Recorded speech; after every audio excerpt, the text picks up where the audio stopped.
Hello everyone, it's been a while. I'm going to do another video.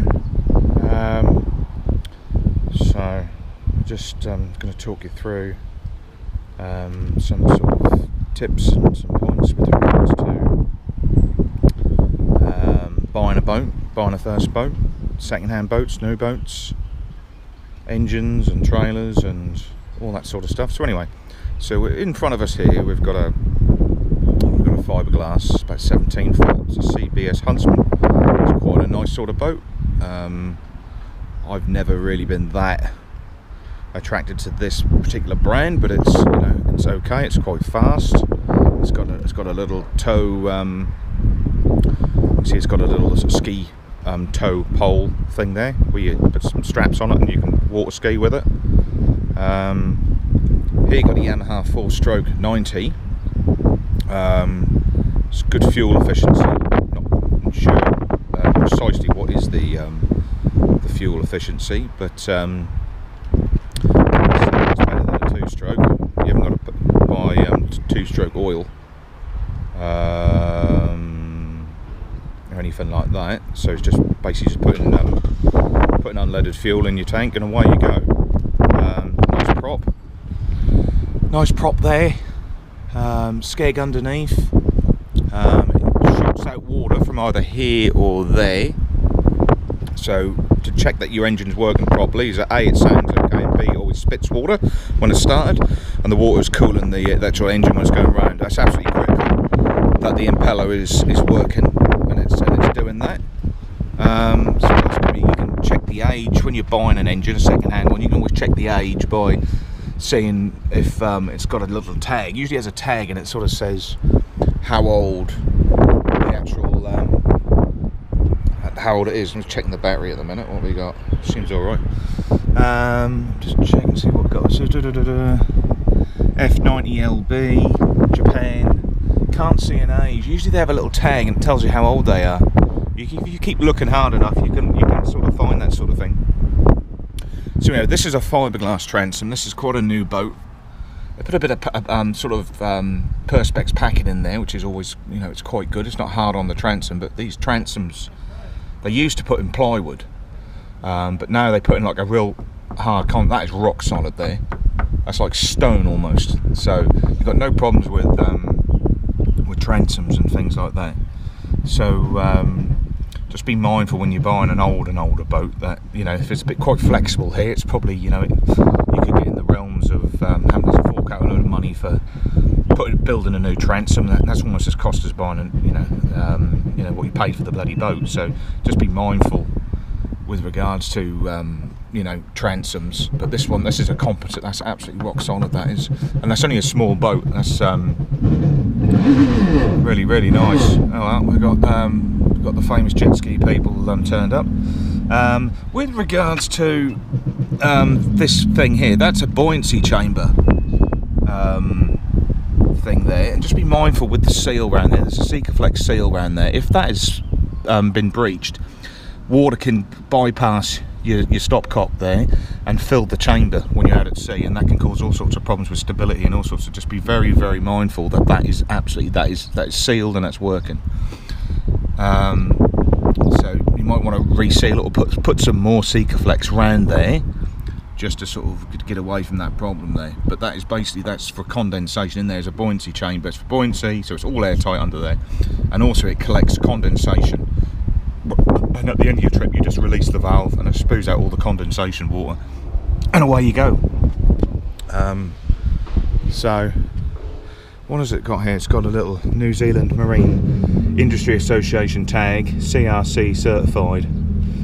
It says it's an auditing boat building standard thing. It's got manufacturer, model, serial number, maximum people 6, weight 427, maximum horsepower 150. Now the thing with engines, now the one thing with boating is fuel. Fuel costs a lot of money, and you're using something like a 150 or even a 90 if you're using it for long enough. I mean, I used to use a 115 2-stroke Mercury, and I would drive it, I don't know, 3,000 revs for about 2 hours, an hour up to fishing, an hour back for fishing, and it used to cost me with the oil, with the 2-stroke oil, it used to cost me about $120. So that was with a 115. So bearing in mind, a 90 is perfectly. Usually the marine dealers are really, they know their shit, and they will balance an engine with precisely what the boat, and you'll get maximum. So you'll be able to water ski with a 90, tow somebody, go fast, probably 25, 30 knots. More than adequate. You do not need a 150 on this boat. But if your boat's about 24 foot long, something like that, 22 foot long, then yeah, if you want a fast boat, then yeah. But bearing in mind, fuel costs an absolute bloody fortune, and at the end of the day, I mean, it's just nice being out on the water. And I actually own a diesel, a Volvo Penta, 30 horsepower with a 22 foot boat, and it's just nice being out on the water. And I've had the days of sort of, steaming off an hour here and an hour back, and this is that and the other. My fuel costs money, so I've gone for a diesel option, which suits me a lot better. So what else we got here? Rod holders in there, look, very nicely sort of done. What else we got here? Nice interior, and you got your dials up there, steering, that sort of stuff. Nice sort of boat. So anyway, let's go and have a little wander and look at some other boats. So we've got a Warrior figlass here, and that's a nice boat. That's about 25, something like that. It's got a 150 on it. So he's gone for a bigger. It's a 4-stroke. It's a really nice engine. By a company called Figlass, and they do actually do a really, really good boat. So again, you just feel the transom again, like stone, mate, like absolute stone. It's incredible.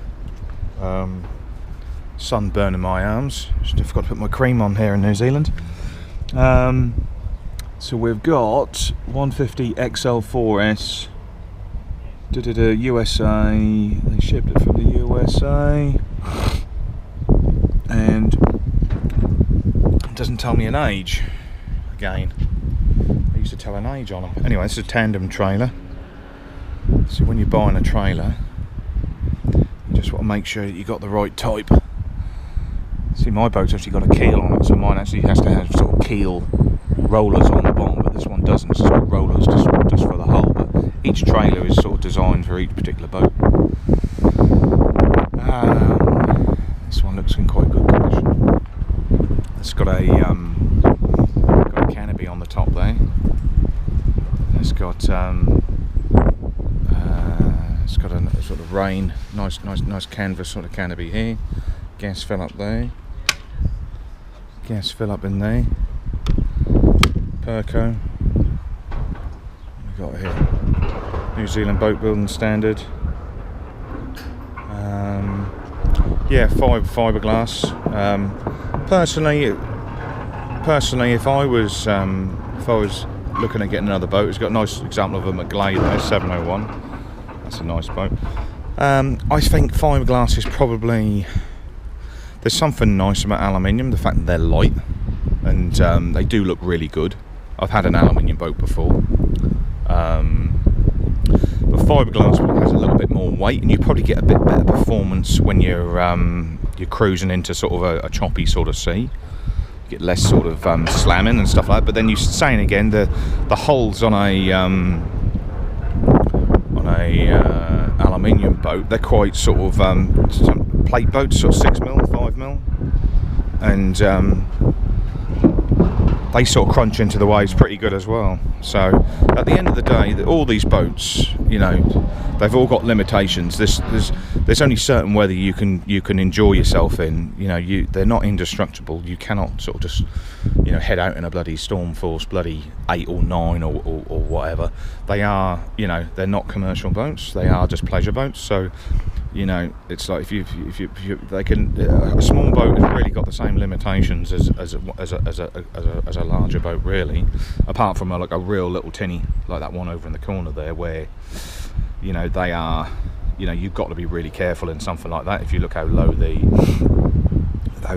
transom is there, it's you it doesn't take long before you get in trouble with something like that. But if you look how high your transom is on something like this, a lot of accidents with these sort of boats involve water coming in and swamping the boat and capsizing and stuff like that, and that's usually associated with waves coming across the back.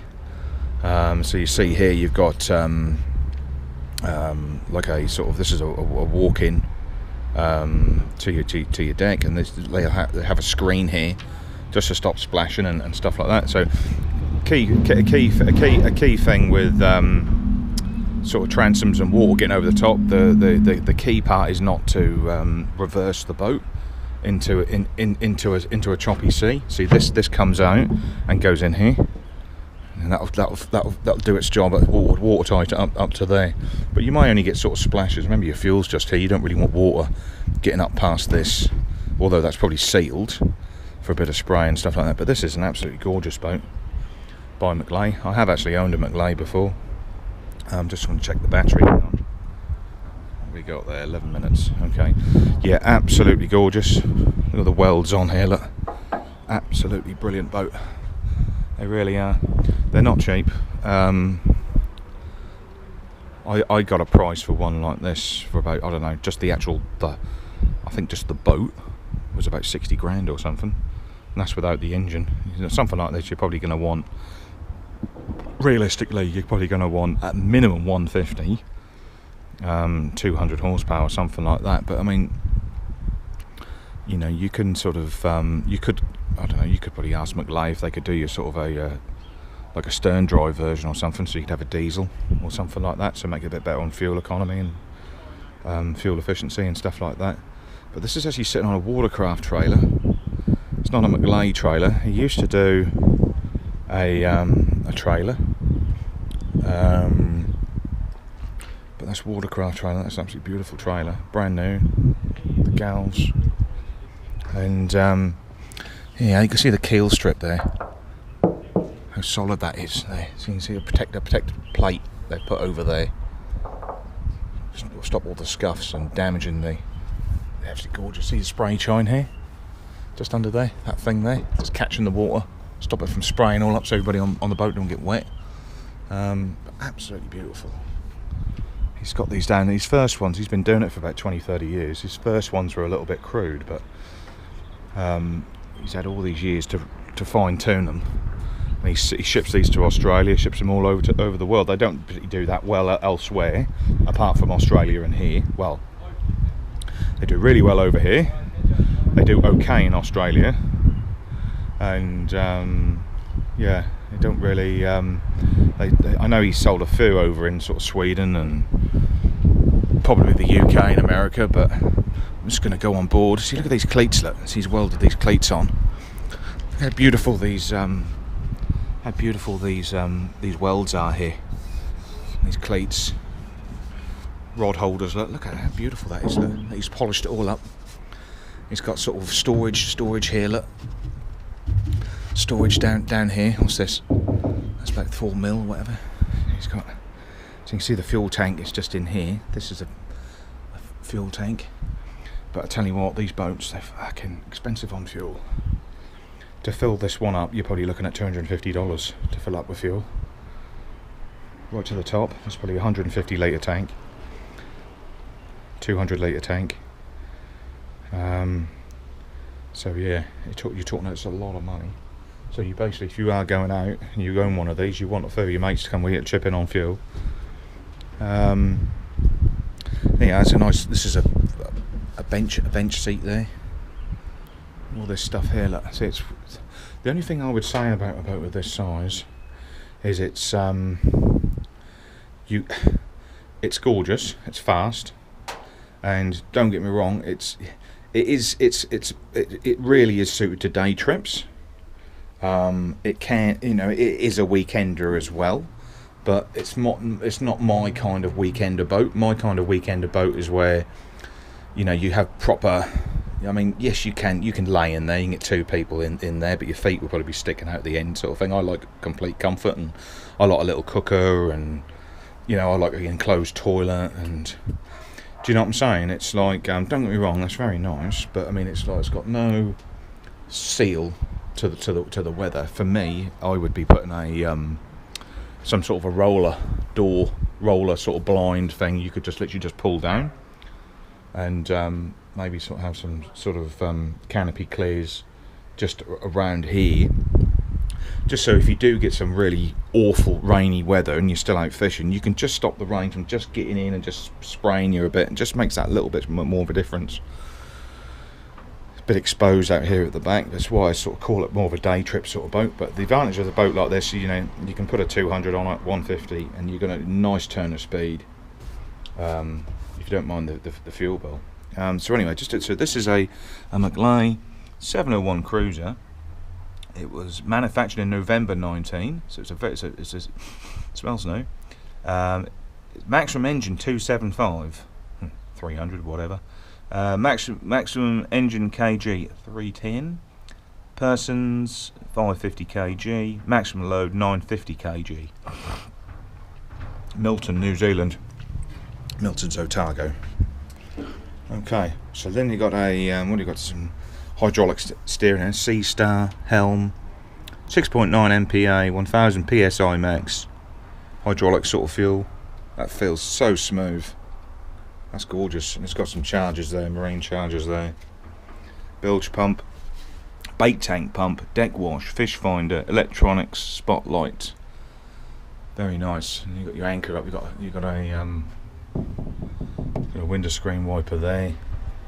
Handrails here. Don't get me wrong, very, very nice. I can visualise some big groupers coming over the side of this boat. It's absolutely gorgeous. That's all I can say about it, really. Absolutely gorgeous. So, that is the Mclay 701 cruiser.